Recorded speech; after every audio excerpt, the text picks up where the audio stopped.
quando aconteceu essa tragédia com ele, ele disse para a esposa, ele estava conversando com a esposa no telefone, 1h da tarde, e de repente escutou um estouro, e ele disse, socorro que eu estou morrendo, né? Foi levado para o hospital, mas não chegou assim.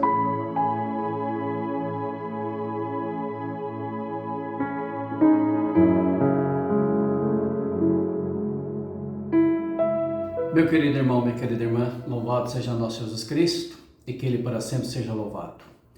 Hoje eu quero fazer um vídeo falando de mais um dos meus irmãos. Agora eu quero falar de um dos meus irmãos que já está na graça e na glória de Deus Pai. Como eu já disse, meus pais tiveram 11 filhos, criaram 10, um morreu com 3 meses, o João Batista, mas depois criou os outros 10, mas depois, quando todos nós já adultos, vim já perder 3 irmãos. O primeiro irmão que eu cheguei a perder é o Daniel, mas eu quero descrever um pouquinho a vida dele. Eu sei que ele nasceu em 1954 e ele é diferente de mim, assim, de idade, de 6 anos. Eu lembro alguns traços porque a gente, como criança, brincava muito, mas quando eu completei lá meus 8 anos, ele já estava na adolescência. Eu sei que ele me chamava muita atenção, mandava, vai para casa, né, se eu fosse brincar com os amigos. Ele podia brincar, mas eu não podia brincar, né? Eu tinha que ficar em casa, ser mais do lado da mãe. Mas era talvez a preocupação que ele tivesse com a gente. Ele gostava muito de jogar bola e ele jogava como goleiro. Ele é o mais alto da família, né? Depois dele sou eu, o segundo mais alto. Porque meu pai era alto, mas a minha mãe baixa. Então alguns puxaram para o lado do meu pai, outros puxaram para o lado da minha mãe. A gente morava numa antiga casa, que era a estação de trem, a estação Papagaio da Mogiana. E o meu pai era ferroviário, né, como eu já falei. E quando ele estava, acho que com os seus 12, 14 anos, os padres estigmatinos foram lá conversar com meu pai, porque Daniel dizia que queria ser padre. O nome dele é Daniel Azarias Pinho. E ele então foi levado para o seminário em Ribeirão Preto com os padres estigmatinos.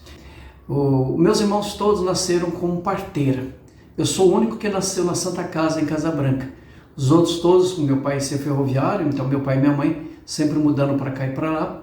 Então eram parteiras que faziam o parto deles. E meus pais diziam que quando ele nasceu, meu pai estava lendo a Bíblia naquela época ali. Meu pai gostava muito de ler a Bíblia. Estava lendo Daniel na Cova dos Leões e ali ele viu Daniel Azarias, que era um dos que foram colocados na fornalha. E então meu pai colocou Daniel Azarias Pinho, né? Porque gostou muito do nome. Então, voltando agora, o Daniel foi para o seminário, acho que com uns 2 anos ali em Ribeirão Preto, com os padres estigmatinos, e depois desistiu, no sentido que não era aquela vocação dele.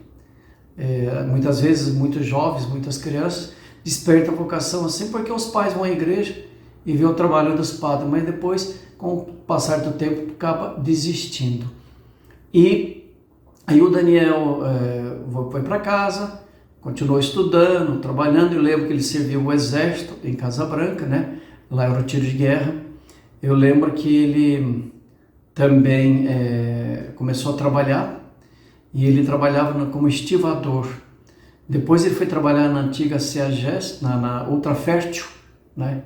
Trabalhou na CEAGESP, depois trabalhou na Ultrafértil. Ficou um bom tempo, eu e a Márcia, minha irmã, levava sempre comida para ele lá.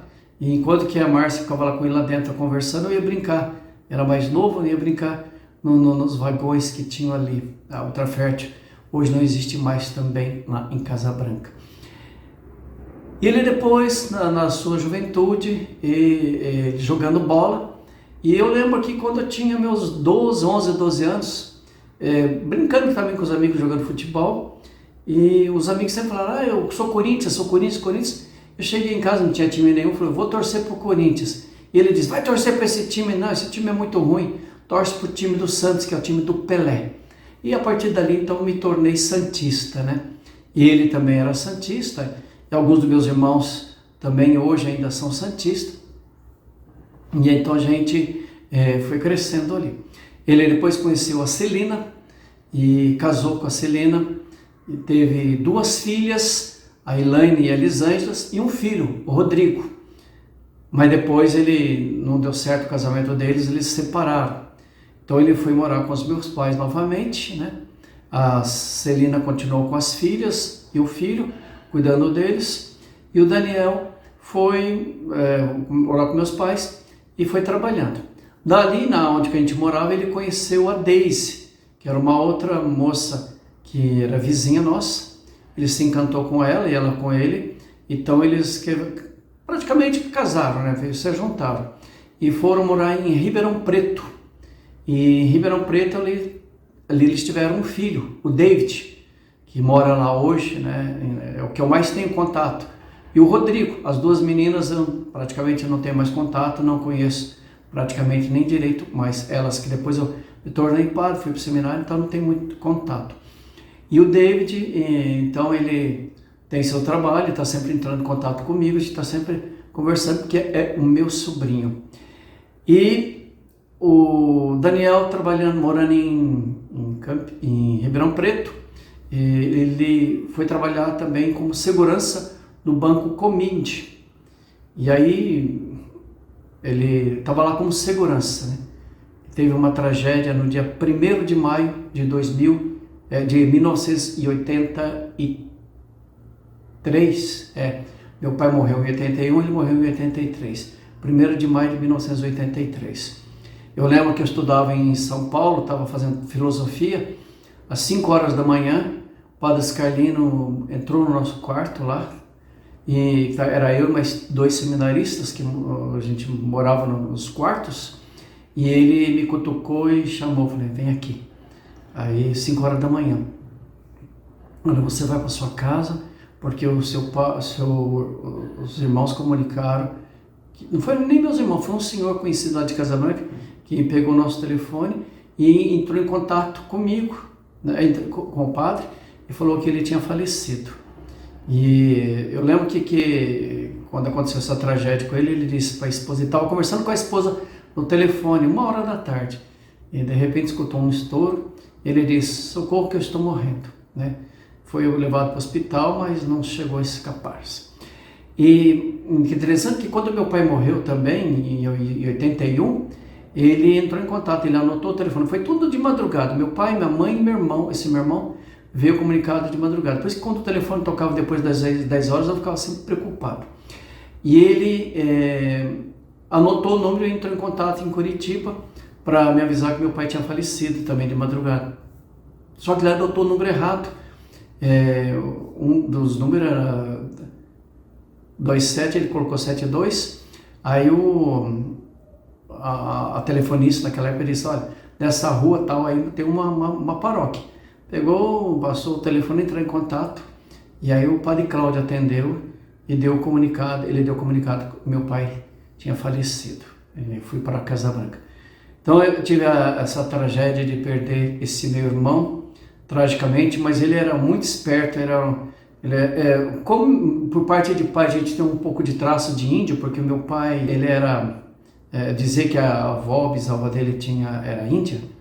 Então o Daniel era o que tinha mais os traços, ele é bem um cabelo liso, um porte muito bom, e ele realmente tinha esses traços indígenas.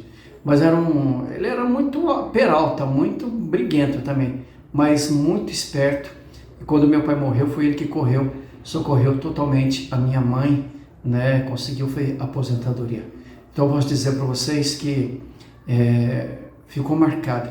Por que eu quis tirar perto desse quadro? Porque lá no fundo tem um casalzinho na cerca. Ele era muito namorador, ele era bonito, né? Realmente. Mas eu gostava dele, do jeito dele e tudo. Apesar dele ser meio rígido, mas foi um irmão que realmente marcou muito a nossa vida. E eu tenho certeza, eu peço que Deus tenha ele junto consigo na sua graça, na sua glória. Daniel, meu grande irmão, que Deus o acolheu. Em nome do Pai, do Filho e do Espírito Santo. Amém.